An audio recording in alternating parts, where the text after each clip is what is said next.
देखो, क्वेश्चन है भूमि के एक बिंदु से 20 मीटर ऊंचे भवन। तो भवन कहाँ होगा?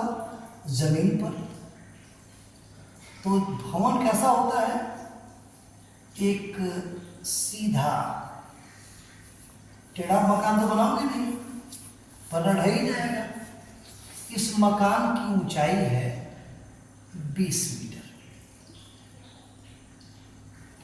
अब इसके शिखर पर, मतलब इसके ऊपर एक मीनार बनाया गया है। मतलब मान लो ये एक मीनार है जो कि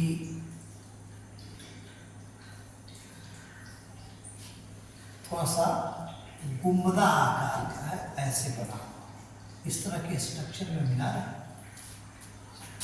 तो एक बिंदु है, ये जमीन का है, मकान का जमीन, यहां से एक बिंदु ले लेते हैं। मान लो इस बिंदु का नाम हो जाता है ए। ये जो मकान है हमारा, इस मकान का और एम, और इसके ऊपर जो मीनार है उसका नाम रख देते हैं पी।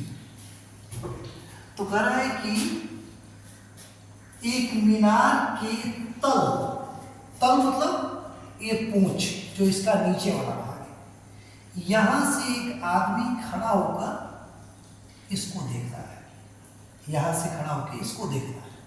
तो जब नीचे से ऊपर देखा जाता है तो यहाँ जो कोण बनता है इसको कहते हैं उन्नयन कोण। क्या कहते हैं? उन्नयन कोण। नीचे से ऊपर देखा जा रहा है तो ये कोण जो है इसका है 45 अंश। फिर तब तक पता चला कि देखिए भाई मीनार कितना ऊंचा है। तो पता चल रहा है कि यहां जब उठाने के लिए इसको आंख थोड़ा सा ऊपर करना पड़ेगा। यहां गया वो ऐसे देखेगा, तो जब देख रहा है तो ये थोड़ा सा कोणवा बढ़ गया। तो ये जो कोण बढ़ गया ये कितना हो गया? 60 डिग्री, मतलब 15 डिग्री बढ़ा। तो पूछ रहा है कि इस मीनार की ऊंचाई ये क्या है? तो मान लेते किसी भी ऊंचाई को हम लोग गणित की भाषा में h मानते हैं, फॉर हाइट, और यहाँ की ऊंचाई को हम मान लेते, यहाँ की दूरी को हम मान लेते हैं x। तो इसमें दो तरह के क्वेश्चन होंगे, एक ये त्रिभुज और एक ये त्रिभुज। तो सबसे पहले छोटे वाले त्रिभुज को हल करेंगे। तो लिखेंगे त्रिभुज एम एन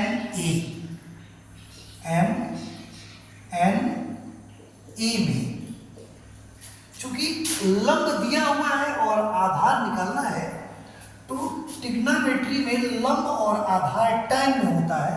तो ले लेंगे tan 45 अंश बराबर लंब 20 मीटर और आधार x।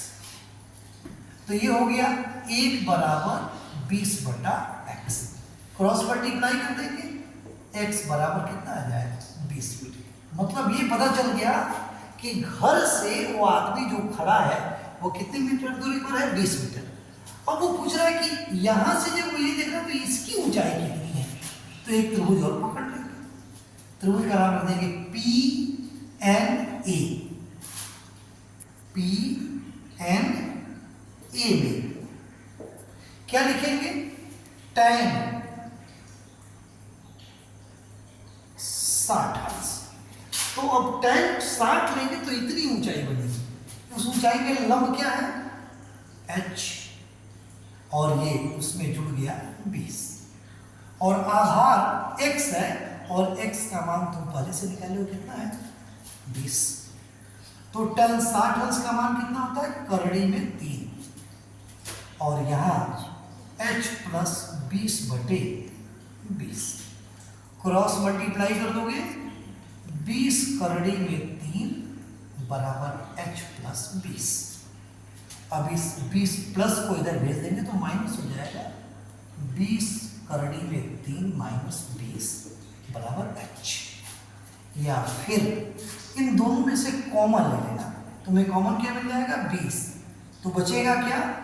करड़ी में 3 माइनस 1 बराबर h। अर्थात मीनार h बराबर मीनार की ऊंचाई। निकल गया? यही हमारा उत्तर हो जाएगा। मीनार की ऊंचाई।